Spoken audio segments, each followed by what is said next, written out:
Hi, Michael Halperin. I'm CEO of Apogee IT Services. Welcome to the fourth installment in our video blog series about what it takes to build and run world-class IT.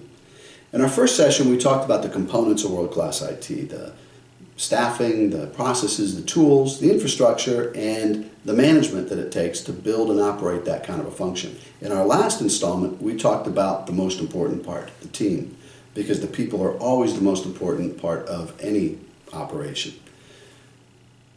But having good people is one thing. Having them deployed in a way that's efficient and effective, well, that's something else. So today we're going to talk about the processes that it takes to have a world-class IT department.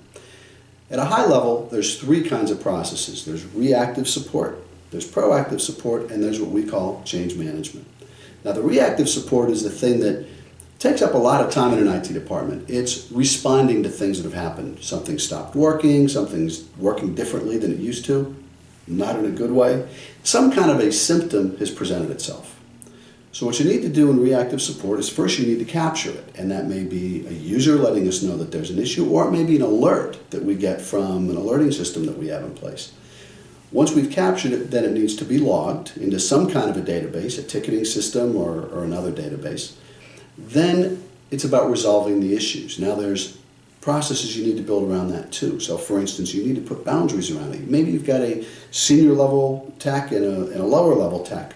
Well, that lower level tech may be fine doing things with people's desktops and printers and things like that, but you probably don't want him making changes to your firewall. So there's got to be rules around that are part of your process. And then finally, very important, it's got to be documented. Whatever it is that you do, what was the issue, what was the solution to the issue, and who made what change in order to get that issue resolved.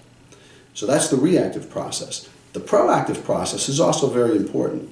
You have to periodically make changes to your infrastructure to keep it current, just to keep it healthy, to avoid problems. Think of it as the oil change for your IT infrastructure.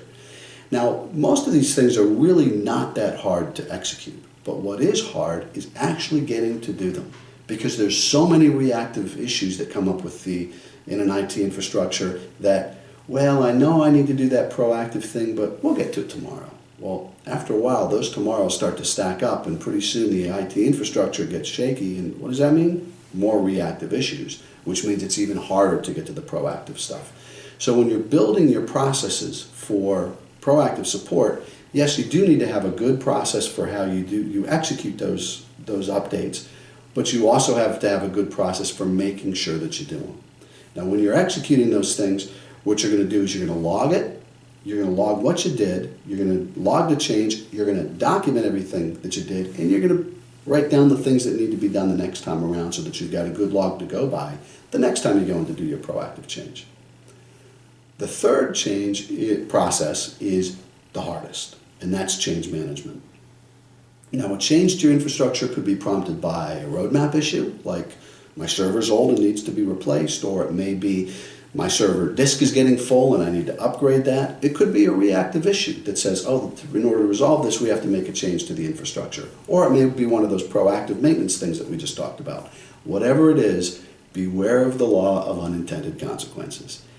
Anybody who's been in IT for a while will tell you that when something happens in an IT infrastructure that's not good, it's usually not because something broke, it's because something changed.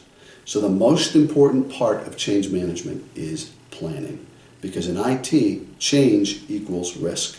And anytime you're doing something for the first time, there's even more risk. And that's the reason why standards and best practices are so important. Because if you're going to make a change to your infrastructure, you'd much rather it be something that you've done many, many times before than something you've never tried before. In any event, documentation is also critical. You need to document what changed, when it changed, who did the change, because those unintended consequences, they may show up this afternoon, they may show up tomorrow, they may show up in a week or many, many months from now. Whatever it is, you need to be able to go back and find out who did what to whom, what change was made, why, and when, so that you can go back and resolve whatever you need to if those unintended consequences occur. At Apogee IT Services, we pride ourselves on our processes, our standards. It's our secret sauce.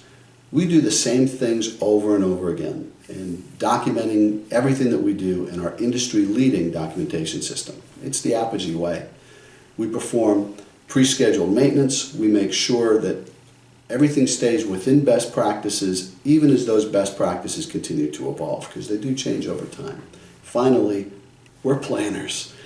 Every project is thoroughly thought through before we ever start work. In fact, if you come to our office on a Monday, you'll see all of our engineers in our project room going through the work that needs to be done this week and sharing notes and making sure that everybody is locked and loaded on exactly what they're going to do. You're never going to see an Apogee engineer flying by the seat of his pants, because we've always got a plan. Now, as we discuss the processes, we touch base on some of the systems that need to be in place, like a ticketing system or an alerting system, documentation system. Next time, we'll talk more about those things, the tools.